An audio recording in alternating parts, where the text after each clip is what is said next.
Hey guys, I wanted to add to our Art Star palette discussion last week. Remember, you're working for that Art Star. But now I need to talk about the rules and consequences, unfortunately, that we have to have in school. And mine are very simple.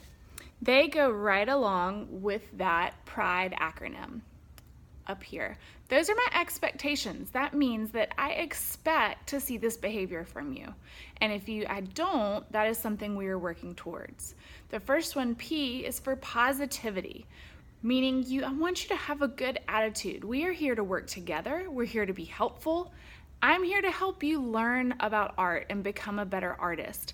What you can do is be helpful to me by following directions, by listening to my instructions, but also having a good attitude, using good manners, and being positive with your friends and about what your art assignment is for the day.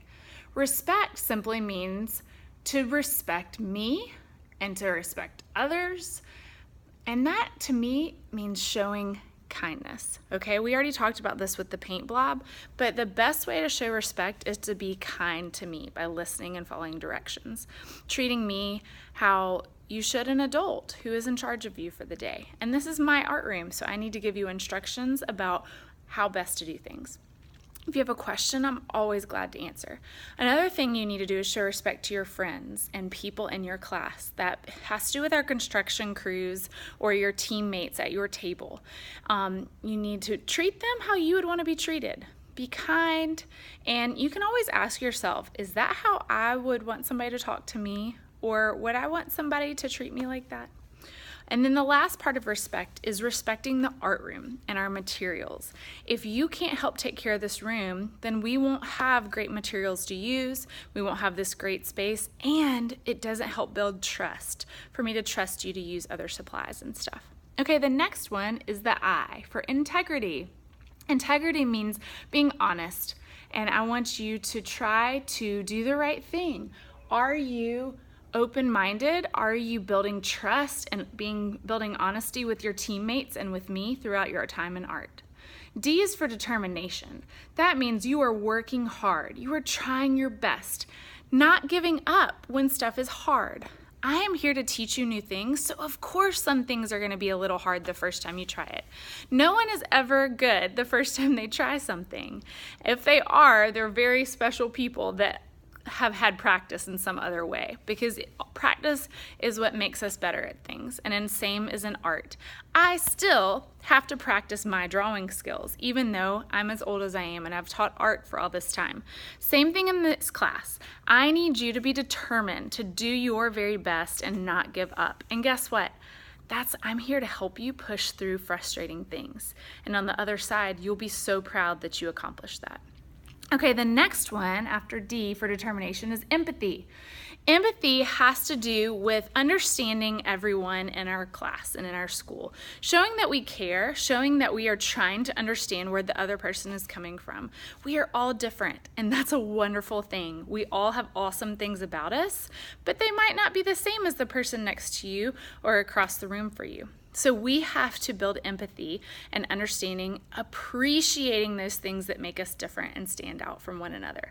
So those are my expectations and my rules. Now, if we're having a hard time with those expectations, as a class, the Art Star palette is what we are working towards. But individually, you are working towards showing pride as a Sterling Griffin. And in my art room, I want to see artists that show pride. If we have those problems, I do have some consequences up here. The first time I speak to you, it's going to be a warning. It's just reminding you, hey, are you showing pride? Are you showing positivity there? Or are you being really negative and not very kind to others? The first warning, that's your chance to make it better. Make a better choice, fix your behavior. Second time I have to talk to you, that then becomes a seat change. And a seat change for you, if you're in elementary, means that you will just be moved somewhere else in the room away from the people you're having trouble with. If a seat change still doesn't fix it, then the third time I have to speak to you, that would turn into a note home. I have a whole stack of notes that I have ready to go right by my door that I would send home with you to your family to get a signature to return the next day. Now you see the paintbrushes and the other words next to 2 and 3.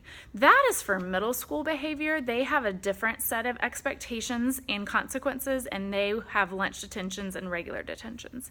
So that is for middle school. Now, if I have to talk to you a fourth time and it's been the same thing over and over and you're still choosing to make bad choices, then that's when I will be calling the office and sending you down there to talk to one of the administrators or principals, okay? Now, I do have a little note up there. It says extreme behaviors will be sent straight to the office. Like if you are hitting, if you are saying ugly words, if you are doing things that are very, very inappropriate, that is going to send you straight to the office. So just wanted you to be aware these are our consequences and my expectations, and that's what I want to see in the art room as well as throughout the school. That goes right along with what your teachers are asking you to do. Okay, thanks for listening. If you have questions, please let me know.